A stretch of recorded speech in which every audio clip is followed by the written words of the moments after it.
So my name is Justine Barker. I'm one of the Deputy Trade Advisors for the Consumer and Creative team in Paris. So today I'm going to talk to you a little bit about UKTI in France, so about France and some sector insight, trends and opportunities, some routes to markets, top tips, UKTI services, some upcoming activity, and then we'll have a Q&A at the end. So I'm just going to show you first a video from our director.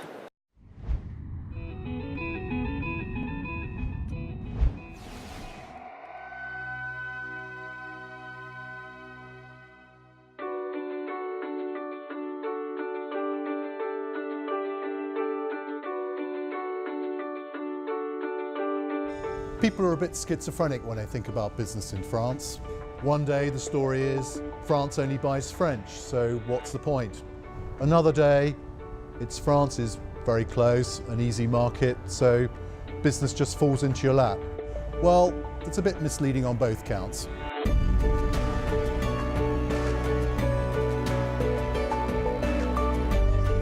Despite the trends, trade in both directions is growing. British business is doing well here. France is the #1 European destination for UK investors.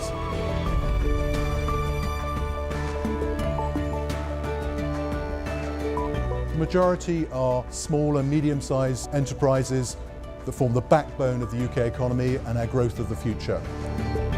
France offers a large, diverse industrial base with its large, sophisticated primes and supply chains, which offer an excellent marketplace for UK companies wanting to develop here. For example, hundreds of British companies come to the international fashion shows in Paris held every year, seeking new buyers. France offers many other dynamic sectors.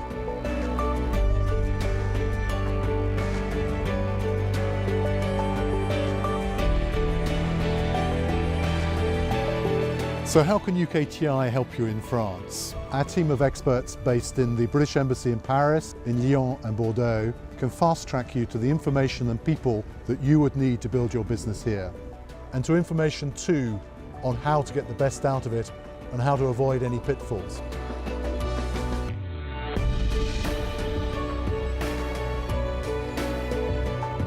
So if you're thinking of taking the next step in internationalizing your business and want a large, sophisticated, industrialized market close to home, then think of France.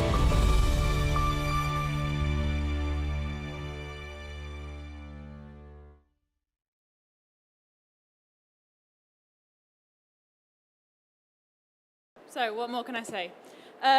Basically, as Michael says in the video, UKTI France is based in Paris, Lyon, and Bordeaux. So we're a team of about 30 people, 3 teams, so consumer and creative, new technologies, and engineering. So I'm from the, as you can see, the consumer and creative team. We cover food and drink, clothing, fashion, creative industries, and consumer goods and services, so everything that you might find here at Spring Fair. So you've got all our contact details here. So France, why would you want to export to France? So it's the UK's 4th largest export market. Exports to France are worth some £32 billion per year, so nearly 10% of the UK's exports worldwide. We're geographically close. You can get to France and Paris quite easily using the Eurostar. Most UK airports fly direct to Paris as well. It's a similar size market, and similar size and similar to the UK. With legislation, technology, size, demand. And France also hosts a number of the biggest international fairs. So I'm going to, as you can imagine, there are so many sectors here at Spring Fair, so I can't cover all of them. I'm just going to have a look at a few of them and give you some of the trends and the opportunities. If you do want to speak to us more in detail about your specific sector, do leave me your business card, or you can take one of mine that's just here and we'll get in touch. So, first of all, homeware. So, homeware market in France is quite a stable but struggling market. It's worth about 9.54 billion euros. It's divided into about 20 subsectors. So obviously you've got outdoor, leisure, gardening, furniture, tableware, giftware, kitchen, seating, you name it, it's in there. Some sectors are doing better than others, so wall and floor covering, carpets and DIY products are doing really quite well at the minute, whereas products such as home textiles and furniture aren't doing quite so well. This is mainly because 41% of the population will put off buying a product until there's sales or bargains. So, they're waiting till the last minute, basically. Also, there's a strong increase of internet sales. So there's quite a lot of distribution channels. There's DIY stores, department stores, garden centres, for example. But really, the internet is really sort of taking off in there. Also, Wellbeing. I mean, I'm sure quite a few of you can name some French Wellbeing products and brands. You down there at the front? Okay, brilliant. France and Paris is sort of seen as the international I can't think of the word now, capital, that's it, for cosmetics. Personal well-being is seen in France to be really quite important. 84%, I think it is, of the population think they should spend time on it, but only about 63% feel that they can. This is mainly due to budget and time. So products really need to be basically appropriate in terms of time, being able to do things at home, that are quick and easy and also affordable. The main sort of opportunities in the wellbeing sector are organic products. So the market's worth about 350 million a year. It's doing much better than conventional cosmetics. It's seen as a niche market, but it's seen growth of about 25% per year since 2005. So it's one to really watch out for. Another one is male grooming products. As you've just pointed out, you're the man in the crowd who knew the French brands. Men are more and more aware of keeping up appearance, taking care of themselves. So male products are quite popular at the minute. Also private label products. So supermarkets like Carrefour and Auchan really are taking on more and more cosmetics and well-being products under their own name. So the design sector, again, France and Paris is seen as quite competitive in this sector. Most of the companies are found in and around Paris, so where most of the jobs are and most of where people with the money will be. There's a lot of development of selling online. A lot of the stores, concept stores, will now have an online shop, so they're becoming more what we call click and mortar, so that they can also reach international and clients throughout France. As you can see, 76% of customers in France will buy made in France products. They're more likely to buy a product that's made in Europe, not just France, than in Asia. So they really like the fact that a product's European. It doesn't mean that they're not going to buy British. It just means that they'd prefer to buy British over something that's maybe China made. So jewellery. Basically, this is a sector with an annual turnover of about 5.35 billion euros. It's seen increase every single year for the last 5 years or so. French households are starting to buy cheaper products, so they prefer silver or costume jewellery rather than gold, just basically because of their purchasing power at the minute. And also, this sector is quite difficult in the sense that there's a lot of products coming in from China and India which are cheaper, so they will buy those products. One thing to remember with jewellery is that if your jewellery is hallmarked in the UK, you can sell it in France, no problem. Other countries, it's not quite the same. Also, if you're looking at selling jewellery in France, look at shops that are maybe independent retailers in city centres rather than in supermarkets or supermarket concession areas, because they're not doing quite so well. And finally, a little bit about toys. So this market's still doing well despite the economic crisis. It's had stable turnover for 2012-2013, despite the decrease in purchasing power. But people are basically waiting to the last minute, especially for seasonal gifts, to make the most of sales or any bonuses that might come through as well. Traditional toys are really quite popular. I don't know if you can see it very well there with the light, but dolls, vehicle toys, board games, these are really quite popular at the moment, and the sort of sectors in the toy industry that are really seeing increase. Also, preschool products are quite popular.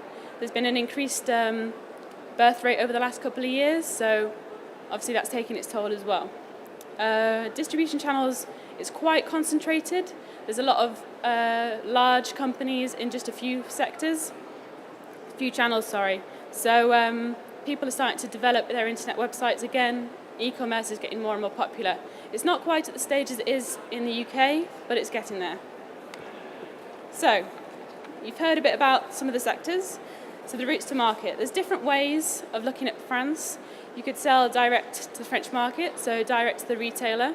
So this is obviously quite normal. You'd probably do this in the UK. But there's also some legal requirements to remember. In France, your products and literature, your instructions, any labelling will all have to be in French. So a French retailer might not take you on if you don't have this.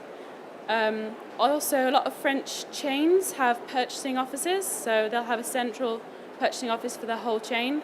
A lot of them are based in Paris. This means that basically the office will negotiate terms and conditions with potential suppliers, and you'll be listed centrally. This doesn't mean that you'll be sold throughout the whole chain. It basically means that you're listed as a potential supplier. So you might be listed by Carrefour, for example, but only sold in one Carrefour throughout France. So the different stores around France can choose who they want to buy from that list. So it can be easier because you could be distributed quite easily to the whole of France, but at the same time, the chain won't enforce your products on all their stores. You might also want to think about e-commerce, so selling directly over the internet. You can buy .fr domains, have your internet translated into French. A lot of French people don't speak the level of English that we'd like them to, so having a French website really does help. You might want to think about pricing in euros as well. You can also have a look at local representation, so by using a commercial agent. This is probably the best way to sort of test the market.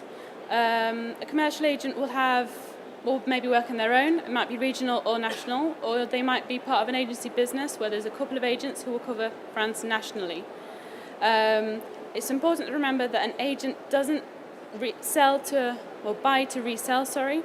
They will basically introduce you to a client. They will find out whether the product is of interest, and then they will negotiate all the way up to the point where it's the signing of the contract. An agent isn't legally allowed to sign on your behalf, so you're basically going to seal the deal. He'll set it up, but then the rest is in your hands. Basically, also to remember with agents is that VAT is due on their sales, and most of the time they're commission-based, so that's between 10 and 12.5%. Depending on the product, it can go up to 15 as well. You might also want to think about local representation in the sense of employing somebody in France, but that gets a little bit more tricky. If you're going to employ somebody locally, you'll have to obviously comply with French employment law. You'll have to set up a French office, representation office, and pay local national insurance, employment tax, VAT, all the rest that comes with it. So it's a little bit more difficult. And otherwise, you might want to think about a local intermediary like a wholesaler or a distributor. So they would obviously be taking on your product, buying it to resell it. This can sometimes be seen as a little bit easier because they might take on your product without translation. They might they might translate the packaging, the labeling, other parts of the product that other routes to market won't do. So that can be a lot of help. They can also help market the product as well. So it can be seen as an easier way into the French market if you don't speak a lot of French yourself. So some top tips.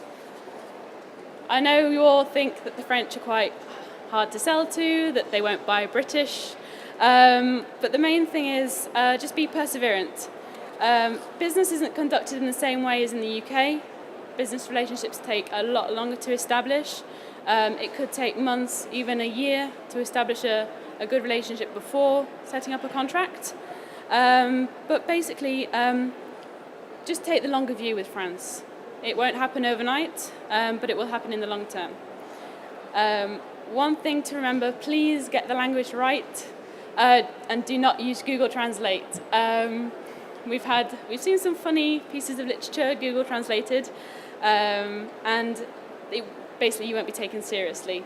If you just have a one-page document translated into French professionally, it will look a lot more professional and you'll be taken a lot more seriously. Even if you go to a business meeting and you don't speak French yourself, but your counterpart speaks English, just have a couple of sentences ready, like hello, how are you, nice to meet you, all in French. It comes across nicely to the French. They like the fact that you're making an effort, basically. There's also cultural differences with business. France is more hierarchical. You need to really be aware of who's who.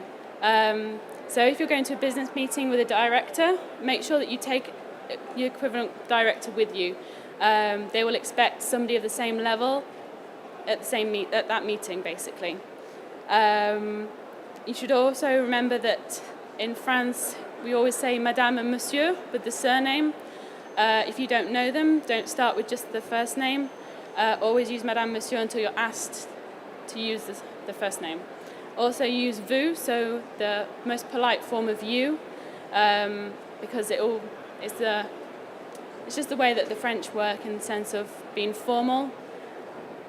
Also, be well prepared, know your product and your service, and don't take the hard sell approach. So, like I said before, it takes a long time, it won't happen overnight, so hard sell won't work. Also, research the French market, so know what's best for you and your products. Is it to work with a distributor? Is it to work with an agent? Do you go direct?